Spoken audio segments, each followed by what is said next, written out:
Joe Kane. I'm Dan Kane. I'm Sal Conca. And this is The Imperfect Podcast. Don't forget to check us out at hecklerkane.com and everywhere on social media.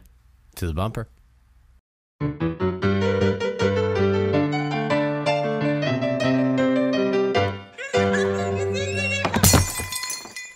All right, boys. This week on The Imperfect Podcast, we have something near and dear to our hearts. Well, for me and Joe, anyway. Yeah. We're talking with the Brazilian animation and art director based in sunny LA, California, who did the animation for Green Day's latest smash hit, Bang Bang.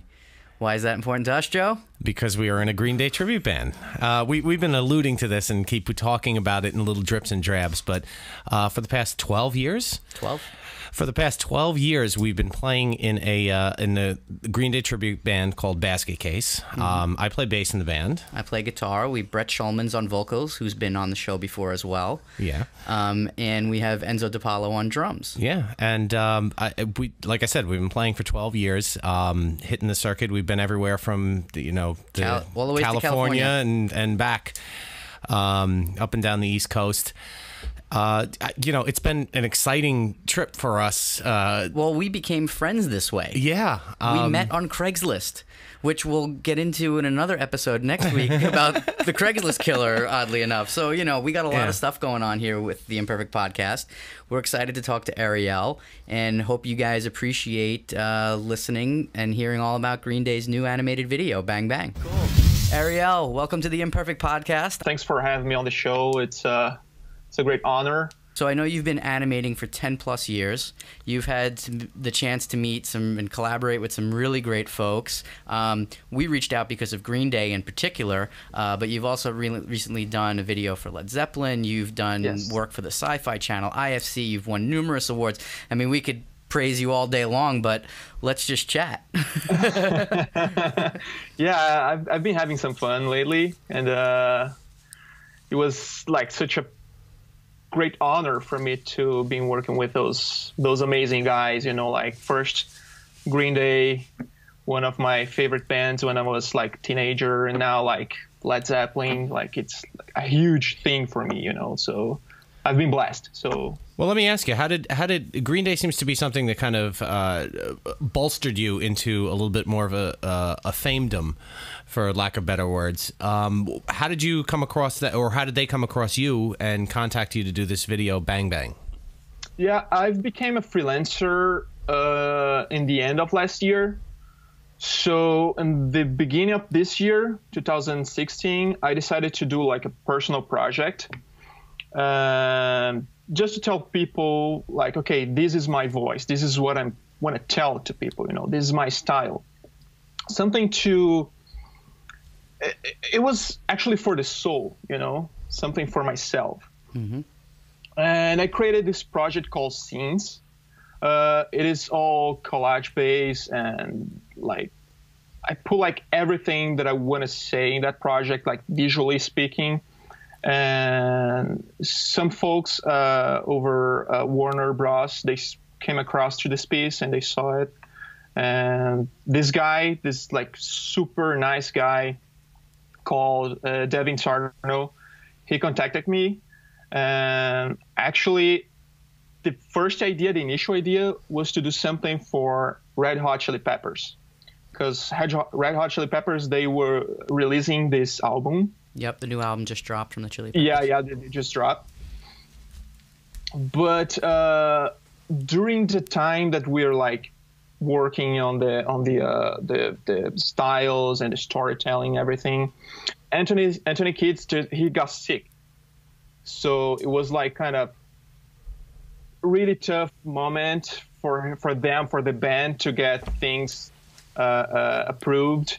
It was like super like a nightmare because of the time-wise thing. Mm-hmm. And they decided to push back. So they decided, this guy, David, he told me, okay, Ariel, let's do this. Let's hold on this project for now. I don't think it's going to work out because the band, like, they're not like 100% and they need to release the album. And he told me, we might have a chance to work together because Green Day is going to put out a new album pretty soon. And to be honest, I think the visual is going to match better their style. So, of course, I got bummed out. You know, I was super sad about it because that was like a huge chance for me, like to do something for a big band. And to be honest, I thought that they're never going to contact me because of like, you know, they are like super busy and they would probably forget about me. So whatever. It's Warner Brothers. It's a giant conglomerate. It's you can get lost in the works. Like, they're like huge, you know, and they have a lot of people to work with, you know. So I mean, just everything with their main companies and their subsidiaries. It's just you're just a cog in the works at that point. Totally, you know. So I was super sad about it. So it took like a month, I think, and they didn't contact me again. Longest month of your life, right? Dude, it was great. And I was like doing a freelance gig. It was like a super boring project, and I was saying, dude, I wish I could be doing something really, you know, fun like that project for Red Hot Chili Peppers. You know, I was super excited about, and now I have to deal with this. And okay, that's fine. Let's handle life and let's move on. Sure. But he contacted me and he told me, okay, they're really gonna release this album. I have a track. Are you interested in listening to it? And I said, of course. Well, just getting a Green Day track in advance is awesome too. So. Yeah, right. Yeah, you know, I've been waiting like a month for this. And he sent me this link with the password.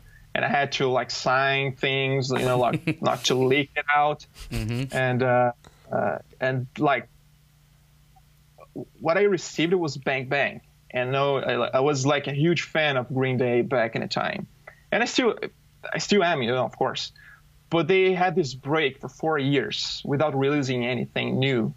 And when I listened to that track, the new one, Bang Bang, it was like a crazy thing, you know. It took me to my teenager years, you know. It was super cool, super fun, and I could realize, okay, maybe he was right. Maybe the style that I was doing for Red Hot Chili Peppers, it's more suitable for Green Day, you know. Yep. Well, I don't know if we actually got through this. We mentioned it in our intro, but I'm not sure if you're aware, but Joe and I play in a Green Day tribute band. For the past 12 years. For 12. Awesome. Yeah, so yeah. That was one of the reasons, you know, we didn't want to make that a main reason for getting you on. We wanted to talk to you about the animation, but that is one of the little juicy tidbits for us. It's a side perk for us. I mean, we were super excited when they came out with the new. It's like, oh, okay, great. You know, they had Uno Dos Tres, which was, you know, just okay, arguably not a great hit.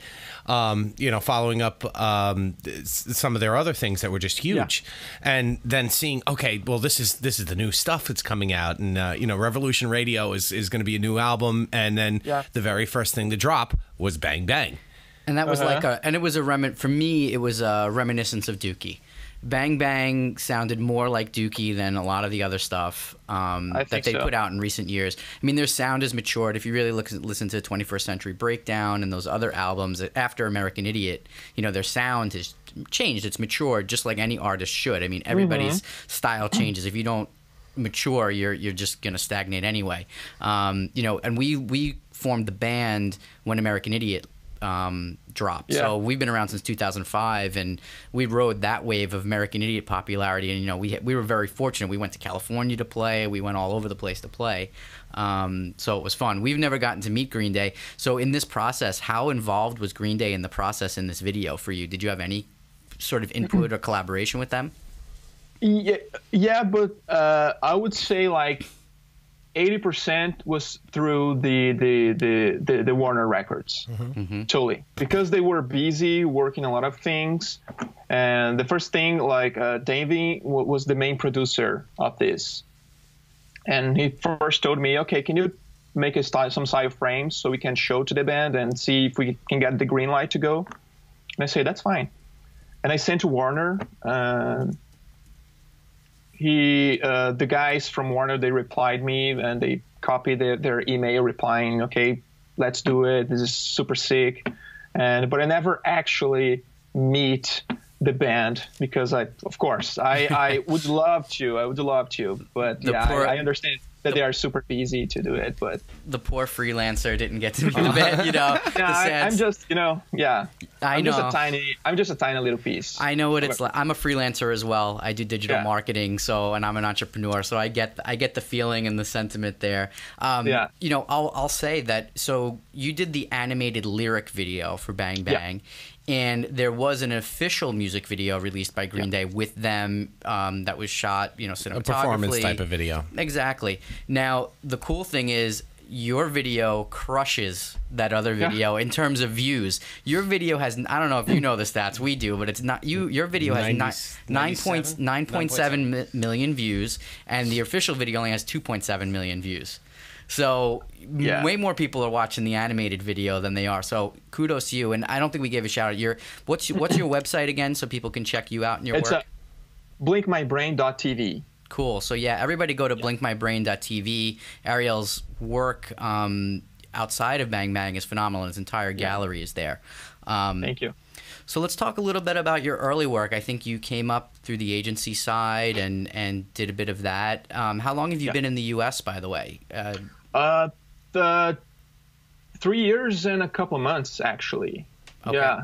Yeah. I'm a newbie. I saw a lot of international credits to your name and awards. So were you in Brazil for most of your life before you came to the States, or did you live all over? Kind of traveling? No. I mainly live my whole life in Brazil. Okay. I had my own studio there for 4 years and a half, something like that. But I decided to move here because, unfortunately, in Brazil we don't have an industry of animation. You know, to be honest, I don't think the agencies in Brazil they understand very well how to work with animation. Mm-hmm. So I felt at the time that I needed to be challenged, you know, and I decided, okay, let's try to find the industry, you know. So I came here to LA. Cool. I've been having fun since then. It's been awesome. What was your first paid gig then, as an entrepreneur, as a freelancer? Like as a owner. Yeah, when you stepped out on your own, and you know, or you want to talk about your first agency gig? I mean, we're just curious. I'm curious to hear about your real path. Start about it. Yeah, how did you get started? To be honest, like the business thing was an accident. You know, like in the beginning, I just joined forces with a good friend of mine, Lucas, and he's a 3D guy. He's a super talented guy. And we decided to rent a small place so we can do freelancer together. So we can do work together. It was not it was never meant to be like a company, you know. Mm-hmm. So we're like being the other production companies were hiring us to do the projects that they cannot do in-house at the time in Brazil. So we were working like for 1 year and a half until things eventually gets too serious, you know. And we decided, okay, let's talk to agencies and let's see if we can get projects by ourselves. So I would say like the first gig as this company was like a door commercial. Actually, it's for a door, you know. Mm-hmm. Because in Brazil we have this selling doors. It was for a door, but it was like a super crazy door. It was not like a simple door, because in Brazil we have this company. They make buildings. They call, I think it's Max House, if I remember, and they have like these super sick doors where like the bell are play MP3 and they have a lot of features in this door. So they hired us to create like a crazy concept for that, and it was fun. Super short deadline, but yeah, I remember clearly this project because it was our first real thing, like a big thing. For us, so it's always exciting when you're starting out and you're looking at something like that, and it's like, oh, I got something, and it's you're moving along and go, okay, I'm progressing. So Yeah. It was fun. Today, like, I look back and it was not that good, you know, for me, you know, like, but for me, it you know, I feel proud because it was like I think it was like the biggest challenge that we got at a time. So it was fun. That's really your work seems to have a big influence from like Terry Gilliam and from Monty Python. Is this am I on the right path here? Kind of, yeah. I love their style, you know, like it's super awesome. Well, Terry Gilliam was famous for putting together the pieces, and it was animation, but it wasn't even drawn. It wasn't like computer animated. It was like stop frame animation that he did. It was like a lot of mixed media stuff, you know. And yeah, he's one of, I would say not just mine, but like for the industry, this guy, you know, he's amazing. You know, there's no way in any point in your career in the industry that you're not look to this guy's work and say, okay, I want to be something like that. You know? Oh, sure. For sure. Yeah. No. He's one of my biggest influences for sure. Yeah. And if you go to blinkmybrain.tv, you know, I've looked through your gallery. A lot of the work, you definitely have your own style, which is great. I mean, I can definitely, you know, now if I see something, I definitely know I would recognize your work, so to speak. Oh, nice. Thank you. You know what I mean? Thank you. It all has a very, in a good way, you know, this influence that you have over it. I was watching the sci-fi survival guide, which I really liked. Well, because we're all big zombie fans, and so you know, we all watch The Walking Dead every week. And are you a Walking Dead fan as well, by the way? Dude. Yeah, I'm still shocked about Glenn stuff. You know? I'm a couple episodes behind. Poor Joe. Spoiler alert on his own podcast. Listen, I was aware that what happened to Glenn, so you know. Sorry, because it was in everywhere. You couldn't not see it. It was on everything. Facebook. Every time I turned on any sort of internet thing, it was like, oh yeah, Glenn died. And it doesn't matter because you haven't seen how it's done. I haven't seen how it's done. So when you see it, it's still going to be impactful. Yeah. Please cut this part so your audience don't be mad at me. So nah. If you know what? If we get bad comments, that's good too. Yeah, we'll take anything. Any press is good. Exactly. I'm not a jerk. I swear. It was an accident. Nah, man, all good. But yeah, no, the sci-fi survival guide was really cool, and I liked the IFC commercial for the beaches. No beach. What was it? Oh yeah. It was for the Corona. For Corona. That was pretty cool. So were those part of your work, or was that agency work that you did, or how did you get involved with those projects? I worked for two different studios for this project. Mm-hmm. One, both they are like really great studios. The owners are super nice people. You know, one the sci-fi was done for Roger. It's a studio here in LA. And I think it was one of the first gigs that I did here in LA, actually. They gave me like 100% freedom. They wanted to be playful. The studio gave me a lot of like freedom to work, and I did some style frames. In the channel ended up choosing this one in particular, mm-hmm. which I'm really happy about it. And this one I tried to bring a little bit of the collage thing, you know, and at the same time make the main characters a little bit 2D. It was like a huge mix media. And it was super fun to work with. Yeah, and it's really cool. It's a great looking piece. It looks really, really interesting. Yeah, everything we've seen from you. I mean, I was just watching I hadn't seen it until just probably 20 minutes before we got on the mm-hmm. line with you. Was the Led Zepp one, and nice. You know, being a big Led Zepp fan, and what was that off of Led Zepp 2? That song? Zeppelin 2. Zeppelin 2. Nice. Great video. Thank you. Thank you very much. Yeah, it was super fun. Yeah. How did you get involved with that project? Was that something like with Warner now that you kind of is that an offshoot of the Warner Productions? They passed my name along. You know, cool. Devin, he introduced me to this amazing other person, Mike, and he introduced me to the Rhino I think it's a record label. They take care of a lot of bands, and they take care of Led Zeppelin as well. And he told me that Led Zeppelin, they were about to release these. It was like a bundle, you know, of like the best of the best. Box set of sorts. Yeah, it's a box with the DVDs. Gotcha. Real big collection. All the good stuff.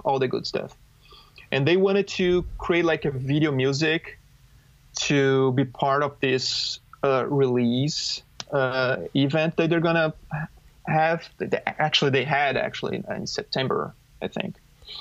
So I talked to Mike, and he told me, okay, I have this idea. The only thing that the band wants that everything to be black and white, because they want to remember themselves, that they are like a really, really old school band, and they want to come up with this concept. That was the only brief that they gave to me. Yeah. What you have to do is you have to start putting in your contract that now you want to meet these bands and keep going with these bands. You got to get like face-to-face time with them too. That actually is a great idea. I'm going to do that for the next time. Exactly. Tell them it's crucial. It's crucial to the creative process that you speak to the artist. You know, you gotta sell it in there. Yeah. Are there any other artists that you've been talking to about doing another video for? Yes. I've been talking to some people. I don't know if I can. Nothing you can talk about. Still in negotiations. Right now, we can't talk about it yet. Okay. Well, we'll be looking. But I can talk about the projects that didn't work out. I pitched some ideas for Neil Young. Unfortunately, it didn't work out. And for what else? Sarah Bails, you know, it's she's a kind of pop singer in a romantic way. Sure. She's a really, really good artist. And I've been talking to some other bands to try to do something. I've been pitching a lot. And I mean, I would imagine that just like Green Day did with YouTube and social videos, the opportunity to make an animated video or a lyric video, these things have, social media has changed the landscape with that. I think so. So, the opportunity for guys like yourself that have this skill set, for major artists that you're already doing, as well as indie bands and things like that, gives you this platform to be super creative and make these types of videos that just didn't exist. I saw it didn't exist because you had the videos. People were doing music videos, and they were doing music videos for MTV. Yep. And then MTV died, and there was this big lull for a long time, and now the social media thing is really bringing it back. Exactly. Yeah. I think. Yeah.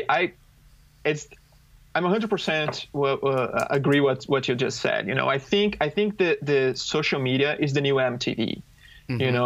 And we can choose actually what kind of it's a mix, between MTV and Netflix and like a lot of things. It's I think that's a great thing about this era. For sure. I saw a meme yesterday. I think it was MTV's 35th birthday this week. And it was like celebrating happy birthday to MTV, 35 years old. We want to thank you for 15 years of music. Excellent. Yep. That was dope. Yeah, that was great. Yeah. It's a good one, But, in terms of speaking about your career and things like that and Green Day video. So what was your formal training? I mean, are you just a passionate artist? Are you familiar with, do you draw by hand? Are you all computer animation? Like, what really drives you to animate, and what's the artist in you, so to speak? I think I love, first of all, I love to draw, I really love drawing. I wish I could have more time to do more of those stuff. I love design. And the idea of having design in movement, for me, it's beyond. It's something that really caught my attention.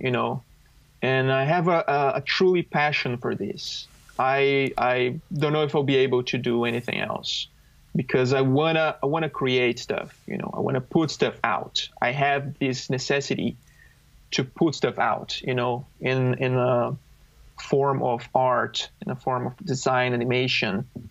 And I think those things kind of drive me forward in this industry, because it is really a really tough industry. It is not easy, you know, like animation. It's something really hard to do. It's not something that you'll just press buttons and okay, here we are. We have like a lot of stuff here, and it's a really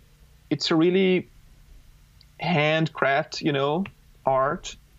And to find the right timing, to work with the design first, the steps, you know, it is really hard. So you have to love this industry, otherwise you're not gonna last long here. For sure. And that's great. Yeah, that's great to hear from you. I mean, any artist that you go out there and see and just go, I have a true passion about it, and that's how you become successful. It's just having a passion behind what you're doing. Yeah, I think that's the key for life. You know, 100%. I think that's the key for life. Yeah. I don't see myself choosing a job only for money, you know, because I don't believe that. I believe that you do what you love, and eventually money will come. You know, it's a consequence. You know, so you have to do what you love. Exactly. That's for sure. Exactly, and that's been a common theme between a lot of our guests. There's two things: passion, and you know, if you follow that, the next is building great relationships in the industry you're in, and because those relationships are what will move you to the next level, you know, and get you going. So, I think, you know, we loved having you on, Ariel. I'm going to encourage all of our folks to go visit blinkmybrain.tv. Thank you. You know, be sure to check out the video for Green Day's Bang Bang, the new Led Zeppelin video, and your personal project Sins, right? I mean, that's amazing too. We didn't really get a chance to talk about that much, but we're kind of out of time. So that's fine. We encourage everybody to go check you out. Do you have any final last words or anything you want to share with anybody before we take off? No, thanks for the opportunity. You know, like, it was such an honor to talk to you guys. Great, talk to your audience, and hope I can bring some more fun. I hope to have more fun doing this stuff, you know. And for sure. Thank you for taking the time, Ariel. Yes, thank you very much. Thank you, guys. Thank you for sure. Thank you very much. Much continued success, and we'll be seeing and hearing from you and all that good stuff in the future. Thank you. Thank you very much. And now a sneak peek at Ariel's latest project, Sins.